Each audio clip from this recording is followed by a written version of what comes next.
नया साल आने के साथ सिर्फ कैलेंडर ही नहीं बदलेगा, बल्कि साथ में बदल जाएंगे हमारे और आपके रोजमर्रा के जीवन से जुड़े कई सरकारी नियम। 1 जनवरी 2025 से लागू होने वाले इन नए नियमों का सीधा असर लोगों की जेब पर तो पड़ेगा ही, लेकिन साथ ही कुछ अतिरिक्त सहूलियतें भी मिलेंगी। पेंशन धारकों और यूपीआई का इस्तेमाल करने वाले लोगों को जहां बेहतर सुविधा मिलेगी, वहीं एलपीजी सिलेंडर की कीमतें लोगों को परेशान कर सकती हैं। इसी तरह बैंकिंग सेवाओं से जुड़े कुछ नियमों का भी आम लोगों पर सीधा असर पड़ेगा। तो आइए नजर डाल लेते हैं उन बदलावों पर, ताकि नए साल में अब बेहतर तरीके से अपनी फाइनेंशियल प्लानिंग कर सकें। बढ़ सकते हैं घरेलू एलपीजी सिलेंडर के दाम। सबसे पहले बात करते हैं रसोई गैस सिलेंडर की, जिसकी कीमत में लंबे समय से कोई बदलाव नहीं हुआ है, लेकिन नए साल में इसकी पूरी संभावना है। हालांकि हर महीने की पहली तारीख को ऑयल और गैस कंपनियां रिव्यू करती हैं और उसके बाद एलपीजी सिलेंडर की कीमत घटाने या बढ़ाने का फैसला करती है। लेकिन 14 किलो के घरेलू सिलेंडर की कीमत में हाल के दिनों में कोई बदलाव नहीं किया है।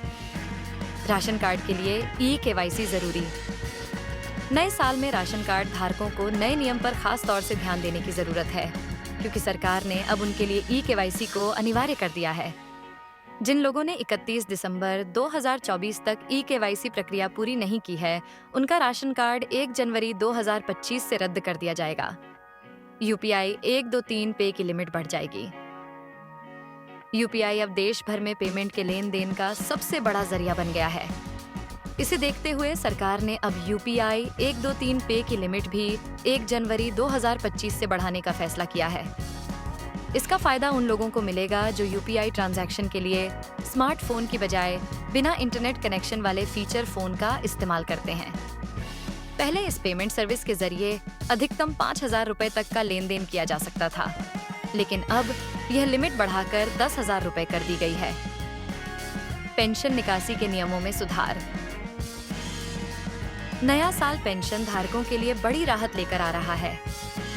1 जनवरी 2025 से कर्मचारी भविष्य निधि संगठन यानी ईपीएफओ ने पेंशन निकासी के नियमों को काफी आसान बना दिया है। अब वे देश के किसी भी बैंक से अपनी पेंशन निकाल सकते हैं और इसके लिए अतिरिक्त सत्यापन की जरूरत नहीं होगी। ईपीएफओ सदस्यों के लिए एटीएम की सुविधा। कर्मचारी भविष्य निधि संगठन यानी ईपीएफओ के तहत रजिस्टर्ड कर्मचारियों को नए साल में बड़ी सुविधा मिलने की उम्मीद है। सरकार इन लोगों के लिए एटीएम कार्ड सुविधा शुरू करने की योजना बना रही है, जिसके लागू होने के बाद कर्मचारी अपने पीएफ अकाउंट से एटीएम कार्ड से भी पैसे निकाल सकेंगे। किसानों को मिलेगा बिना गारंटी 2 लाख का लोन। 2025 किसानों के लिए भी तोहफा लेकर आ रहा है। भारतीय रिजर्व बैंक ने नए साल में किसानों को बिना गारंटी के मिलने वाले लोन की सीमा को बढ़ाकर 2 लाख रुपए कर दिया है। पहले ये सीमा 1,60,000 रुपए थी। महंगा पड़ेगा कार खरीदना।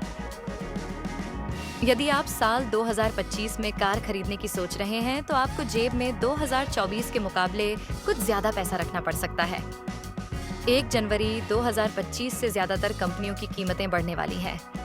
Hyundai, Mahindra, Tata, Maruti Suzuki, Mercedes Benz, Honda, Audi जैसी प्रमुख ऑटो कंपनियां अपनी गाड़ियों की कीमतों में 3% तक की बढ़ोतरी करने जा रही हैं। कंपनियां मैन्युफैक्चरिंग कॉस्ट में बढ़ोतरी को इसका कारण बता रही हैं। स्वाति श्रीवास्तव, खबर वर्ल्ड, दिल्ली।